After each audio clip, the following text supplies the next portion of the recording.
Hola, bienvenidos y bienvenidas a Psicoayuda Guatemala. En esta ocasión les voy a leer el libro El acoso moral, el maltrato psicológico en la vida cotidiana, Marie-France Irigoyen. Recuerden que si necesitan ayuda, acompañamiento terapéutico de psicología clínica o grupal en Ciudad Guatemala, pueden contactar a la página de Facebook Psicoayuda Guatemala y por medio de mensaje hacer sus preguntas.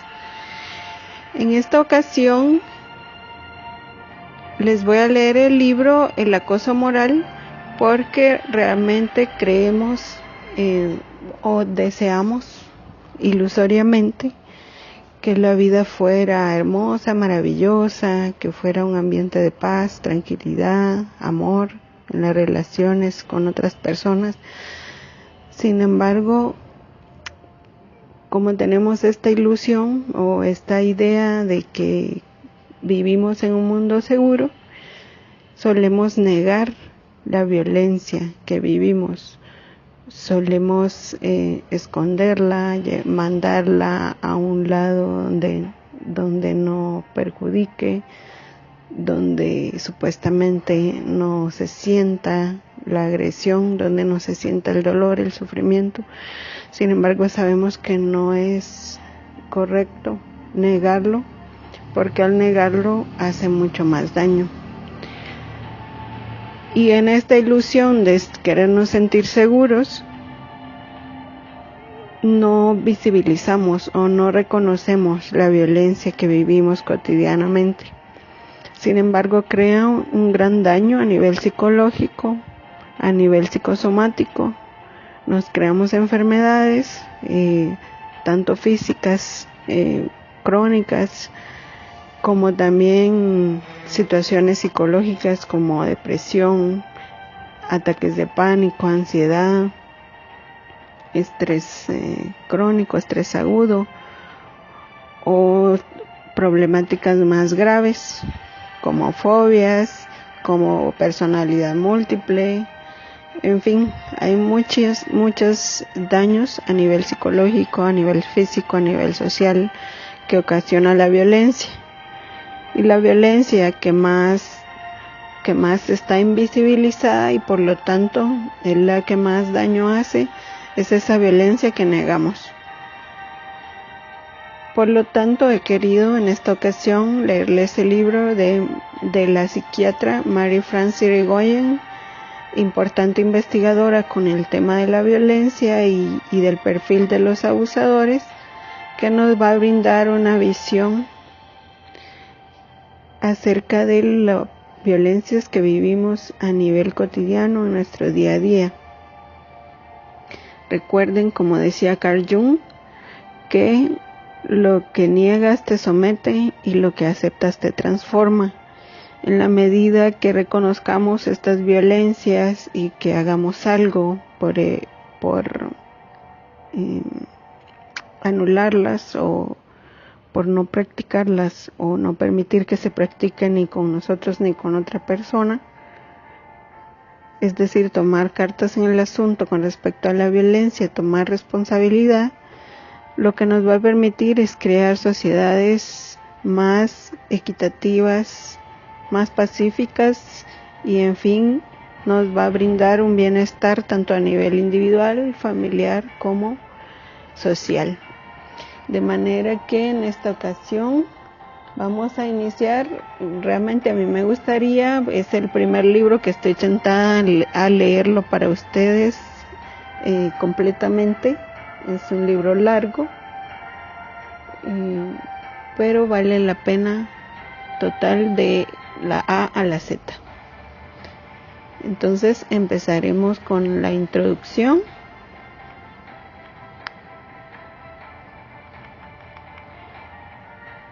¿Qué he hecho yo para merecer semejante castigo?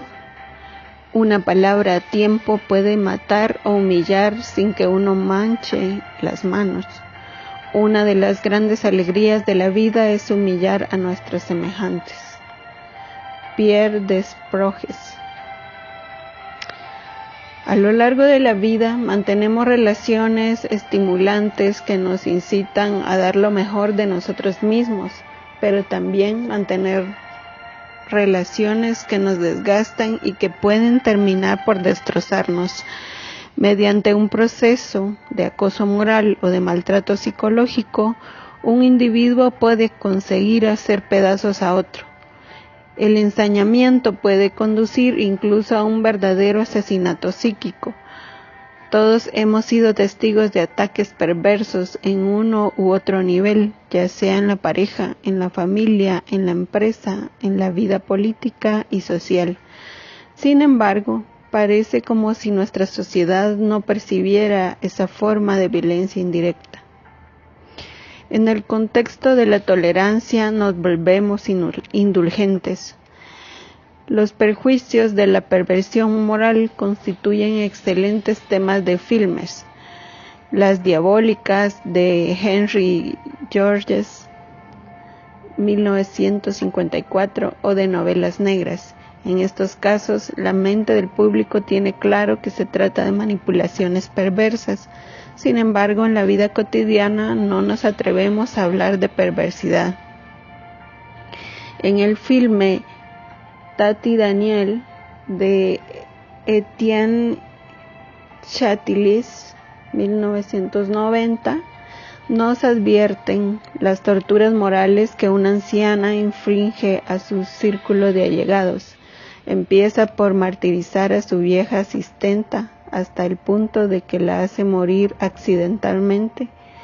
El espectador piensa, le está bien empleado, era demasiado sumisa. Luego, vierte su maldad sobre la familia de su sobrino, que la ha acogido en su casa. El sobrino y la esposa hacen todo lo que pueden para satisfacerla, pero cuando más le dan, más vengativa se vuelve. Para ello, utiliza un cierto número de técnicas de desestabilización que son habituales entre los perversos: las insinuaciones, las alusiones malintencionadas, la mentira y las humillaciones. Uno se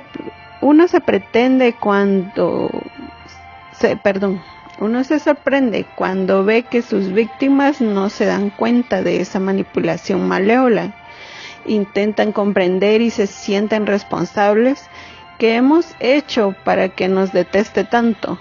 Tía Daniel no se pica irritadamente. Es únicamente fría y malvada, pero no de una forma ostensible que pudiera acarrearle la enemistad de alguien, sino simplemente cuando hace uso de pequeños toques desestabilizadores que son difíciles de identificar. Tía Daniel es muy fuerte. Le da vuelta a la situación, pues se sitúa como víctima al tiempo que coloca a sus miembros de la familia en una posición de perseguidores, amparándose en el hecho de que han dejado sola a una mujer anciana de 82 años, encerrada en un piso con un único alimento de comida para perros. Este ejemplo cinematográfico cargado de humor, las víctimas no reaccionan con una acción violenta cuando podría ocurrir en la vida corriente. Creen que su amabilidad terminará por encontrar un eco y que la agresora se volverá más dulce. Siempre se produce todo lo contrario, pues el exceso de amabilidad es como una provocación insoportable. Finalmente, la única persona que goza del favor de la tía Daniel es una recién llegada que la mete en cintura. Por fin ha encontrado una compañera que está a la altura y empieza una relación casi amorosa. No por ello sus ataques dejan de ser perversos. Estas agresiones se derivan de un proceso inconsciente de destrucción psicológica, formando por acciones hostiles evidentes u ocultas, de uno o de varios individuos, hacia un individuo determinado. Cabeza de turco en el sentido propio del término. Efectivamente, por medio de palabras aparentemente anodinas, de alusiones, de insinuaciones o de cosas que no se dicen, es posible desestabilizar a alguien o incluso destruirlo, sin que su círculo de allegados llegue a intervenir. Él o los agresores pueden así engrandecerse a costa de rebajar a los demás y evitar cualquier conflicto interior o cualquier estado de ánimo al descargar sobre el otro la responsabilidad de lo que no funciona. No soy yo, sino el otro, el responsable del problema. Si no hay culpa, no hay sufrimiento. Aquí se trata de la perversidad en el sentido de la perversión moral. Cada uno de nosotros puede utilizar puntualmente un proceso perverso. Este solo se vuelve destructor con la frecuencia y la repetición a lo largo del tiempo. Todo individuo normalmente neurótico presenta comportamientos perversos en determinados momentos. Por ejemplo, en un momento de rabia, pero también es capaz de pasar a otros registros de comportamiento histérico, fóbico, obsesivo, y sus movimientos perversos dan lugar a un cuestionamiento posterior. Un individuo perverso, en cambio, es permanentemente perverso. Se encuentra fijado a ese modo de relación con el otro y no se pone a sí mismo en tela de juicio en ningún momento. Aun cuando su perversidad pase desapercibida durante un tiempo, se expresará en cada situación en la que tenga que comprometerse y reconocer su parte de responsabilidad, pues le resulta imposible cuestionarse a sí mismo. Estos individuos solo pueden existir si desmontan a alguien. Necesitan rebajar a los otros para adquirir una buena autoestima y mediante esta adquirir el poder, pues están ávidos de admiración y de aprobación. No tienen ni compasión ni respeto por los demás, puesto que su relación con ellos no les afecta. Respetar al otro supondría considerarlo en tanto que ser humano y reconocer el sufrimiento que se le inflige. La perversión fascina, seduce y da miedo. A veces envidiamos a los individuos perversos, pues imaginamos que son portadores de una fuerza superior que les permite ser siempre ganadores. Efectivamente, saben manipular de un modo natural, lo cual parece una buena base en un mundo de los negocios o de la política. También los tenemos, pues sabemos instintivamente que es mejor estar con ellos que contra ellos. Es la ley del más fuerte. El más admirado es aquel que sabe disfrutar más y sufrir menos. En cualquier caso, prestemos poca atención a sus víctimas que pasan por ser débiles o poco listas y, en pretexto de respetar la libertad del otro, podemos vernos conducidos a no percibir ciertas situaciones graves.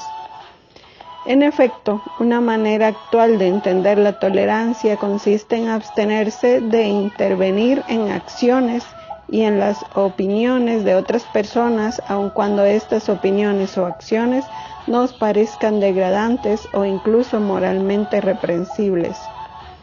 Manifestamos asimismo una indulgencia inaudita en relación con las mentiras y las manipulaciones que llevan a cabo los hombres poderosos. En fin, justifica los medios. Pero, ¿hasta qué punto esto es aceptable? ¿No corremos con ello el riesgo de erigirnos en cómplices por indiferencia y de perder nuestros límites o nuestros principios? La tolerancia pasa necesariamente por la instauración de unos límites claramente definidos. Ahora bien, este tipo de agresión consiste precisamente en la intrusión en el territorio psíquico del otro. El contexto sociocultural actual permite que la perversión se desarrolle porque la tolera. Nuestra época rechaza el establecimiento de normas. Nombrar la manipulación perversa supone establecer un límite, lo que se identifica con una intención de censura. Hemos perdido los límites morales o religiosos que constituían una especie de códigos de civismo y podían hacernos decir, esto no se hace. Solo nos volvemos a encontrar con nuestra capacidad de indignarnos cuando los hechos aparecen en la escena pública, presentados y amplificados por los medios de comunicación. El poder no establece un marco de acción y elude sus responsabilidades al respecto de las gentes a las que supuestamente dirige o ayuda. Los mismos psiquiatras se muestran dubitativos a la hora de nombrar la perversión y solo lo hacen para expresar su incapacidad de intervenir o bien para demostrar su curiosidad ante la habilidad del manipulador. Algunos de ellos discuten la misma definición de perversión moral y refieren a hablar de psicopatía, un vasto desván en el que tienden a acumular todo lo que no saben curar. La perversidad no proviene de un trastorno psiquiátrico, sino de una fría racionalidad que se combina con la incapacidad de considerar a los demás como a seres humanos. Algunos de estos perversos cometen actos delictivos por los que se les juzga, pero la mayoría de ellos usa su encanto y sus facultades de adaptación para abrirse camino en la sociedad, dejando tras de sí personas heridas y vidas devastadas. Psiquiatras, jueces y educadores hemos caído en la trampa de perversos que se hacían pasar por víctimas. Nos dejaron ver lo que ya esperábamos de ellos para seducirnos mejor y les atribuíamos sentimientos neuróticos. Luego, cuando se mostraron como lo que eran realmente al declarar sus objetivos de poder, nos sentimos engañados, ridiculizados y a veces incluso humillados. Esto explica la prudencia de los profesionales a la hora de desenmascararlos. Los psiquiatras se previenen unos a otros, cuidado, ese es un perverso, con lo que dan a entender que es peligroso y que nada podemos hacer. Se renuncia así a ayudar a las víctimas. Por supuesto, nombrar la perversión es grave. La mayoría de las veces este término se reserva para actos de una gran crueldad, inimaginables incluso para los psiquiatras, como es el caso de los daños que ocasionan los asesinos en serie.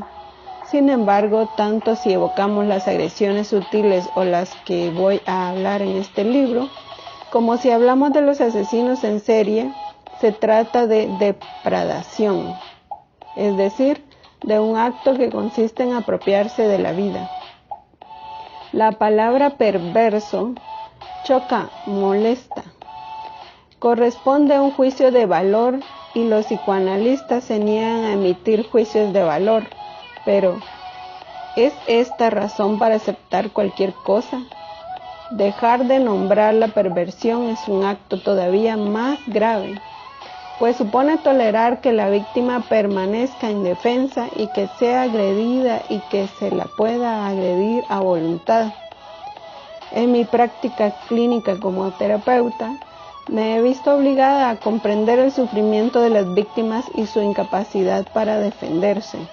En este libro mostraré que el primer acto del depredador consiste en paralizar a su víctima para que no se pueda defender. De este modo, por mucho que la víctima intente comprender qué ocurre, no tiene las herramientas para hacerlo.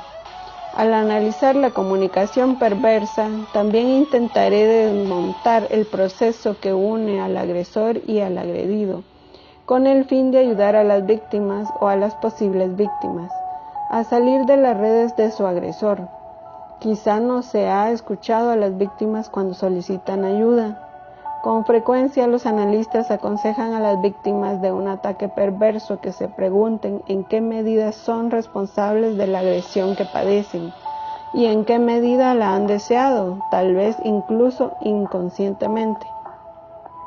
En efecto, el psicoanálisis solo considera intrapsíquico, es decir, lo que sucede en la cabeza de un individuo y no tiene en cuenta su círculo de relaciones. Por lo tanto, ignora el problema de la víctima y la considera como una cómplice masoquista. Cuando los terapeutas, no obstante, han intentado ayudar a las víctimas, su reticencia a nombrar a un agresor y a un agredido puede haber reforzado la culpabilidad de la víctima y agravado el proceso de destrucción. Creo que los métodos terapéuticos clásicos no son suficientes para ayudar a este tipo de víctimas. Propondré, por tanto, herramientas más adaptadas que tienen en cuenta la especialidad de la agresión perversa. Aquí no se trata de procesar a los perversos, además ya se defienden muy bien solos, sino de tener en cuenta la nocicidad y la peligrosidad con el fin de que las víctimas o futuras víctimas puedan defenderse mejor, aun cuando consideremos muy exactamente que la perversión es un arreglo defensivo contra la psicosis o contra la depresión del perverso. Esto no lo excusa en absoluto. Existen manipulaciones anódinas que dejan un rastro de amargura o de vergüenza por el hecho de haber sido engañado, pero también existen manipulaciones mucho más graves que afectan a la misma identidad de la víctima y que son cuestión de vida o muerte. Hay que saber que los perversos son indirectamente peligrosos para sus víctimas, pero también indirectamente peligrosos para su círculo de relaciones, pues conducen a la gente a perder sus puntos de referencia y a creer que es posible acceder a un modo de pensamiento más libre a costa de los demás. En este libro no entraré en discusiones teóricas sobre la naturaleza de la perversión y me situaré deliberadamente en tanto que victimóloga del lado de la persona agredida. La victimología es una disciplina reciente que nació en los Estados Unidos y que al principio no era más que una rama de la criminología. Se dedica a analizar por razones que conducen a un individuo a convertirse en víctima. Los procesos de victimización, las consecuencias para la víctima y los derechos a los que ésta puede aspirar. En Francia existe desde 1994 un curso de formación en victimología que conduce a un diploma universitario. El curso se dirige a médicos de urgencia, a los psiquiatras y a los terapeutas, a los juristas y a toda persona que tenga una responsabilidad profesional de ayudar a las víctimas. Una persona que ha padecido una agresión psíquica, como el acoso moral, es realmente una víctima, puesto que su psiquismo se ha visto alterado de un modo más o menos duradero, por mucho que su manera de reaccionar a la agresión moral pueda contribuir a establecer una relación con el agresor que se nutre de sí misma y dar la impresión de ser simétrica. No hay que olvidar que la persona padece una situación de la que no es responsable.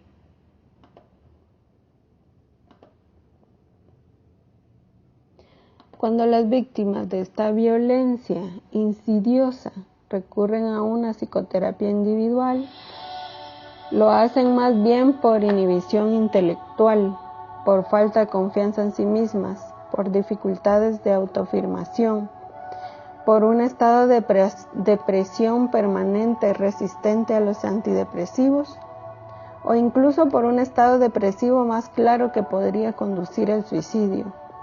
Las víctimas se pueden quejar a veces de sus compañeros o de sus círculos de relaciones, pero no suelen tener conciencia de la existencia de esta temible violencia subterránea y no se atreven a quejarse de ella. La confusión psíquica que se instaura previamente puede hacer olvidar, incluso al terapeuta, que se trata de una situación de violencia objetiva. El punto en común de todas estas situaciones es que son indecibles. La víctima, aunque reconozca su sufrimiento, no se atreve realmente a imaginar que ha habido violencia y agresión. A veces duda. ¿No seré yo quien inventa todo esto, como algunos me lo sugieren? Cuando se atreve a quejarse de lo que ocurre, tiene una sensación de describirlo mal y por tanto de que no la comprendan.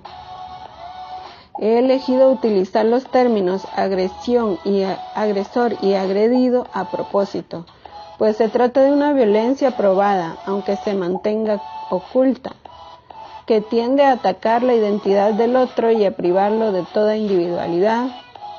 Estamos ante un proceso real de destrucción moral que puede conducir a la enfermedad mental o al suicidio. Conservaré igualmente la denominación de perverso porque remite claramente a la noción de abuso que está presente en todos los perversos. Las cosas empiezan con un abuso de poder, siguen con un abuso narcisista, en el sentido de que el otro pierde toda autoestima y pueden terminar a veces con un abuso sexual.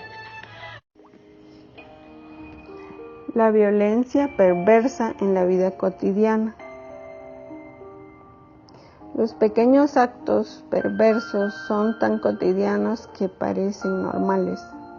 Empieza con una sencilla falta de respeto, con una mentira o con una manipulación, pero solo los encontramos insoportables si nos afectan directamente. Luego, si el grupo social en el que aparecen no reacciona, estos actos se transforman progresivamente en verdaderas conductas perversas que tienen graves consecuencias para la salud psicológica de sus víctimas. Al no tener la seguridad de que serán comprendidas, las víctimas callan y sufren en silencio. La destrucción moral existe desde siempre, tanto en las familias en las que se mantiene oculta como en la empresa, donde las víctimas en épocas de pleno empleo se acomodan a ella porque tenían la posibilidad de marcharse. Hoy en día las víctimas se aferran desesperadamente a su lugar de trabajo en detrimento de su salud física y psíquica. Algunas de ellas se han rebelado y en algunos casos han iniciado pleitos. El fenómeno está invadiendo los medios de comunicación y las sociedades. Se hace preguntas. Con frecuencia, los terapeutas en mucha práctica clínica somos testigos de historias de vida en las que la realidad exterior no se distingue claramente de la realidad psíquica. Lo que llama la atención en estos relatos de sufrimiento es la repetición. Lo que cada cual creía singular lo comparten de hecho muchas personas. La dificultad de las transcripciones clínicas estriba en que cada palabra, cada entonación y cada alusión tienen su importancia. Todos los detalles tomados aisladamente parecen anodinos, pero su conjunto crea un proceso destructor. La víctima es arrastrada a ese juego mortífero y ella misma puede reaccionar a su vez de un modo perverso, pues cada uno de nosotros puede utilizar este tipo de relación con un objetivo defensivo. Esto es lo que conduce a hablar erróneamente de la complicidad de la víctima con su agresor. En el transcurso de mi práctica clínica he visto cómo un mismo individuo perverso tendía a reproducir su comportamiento destructor en todas las circunstancias de su vida, en su lugar de trabajo, con su pareja, con sus hijos, y en esta continuidad de comportamiento, lo que quiero subrayar, así existen individuos que tapizan su trayectoria con cadáveres o muertos vivientes. y esto no les impide dar el pego ni parecer totalmente adaptados a la sociedad.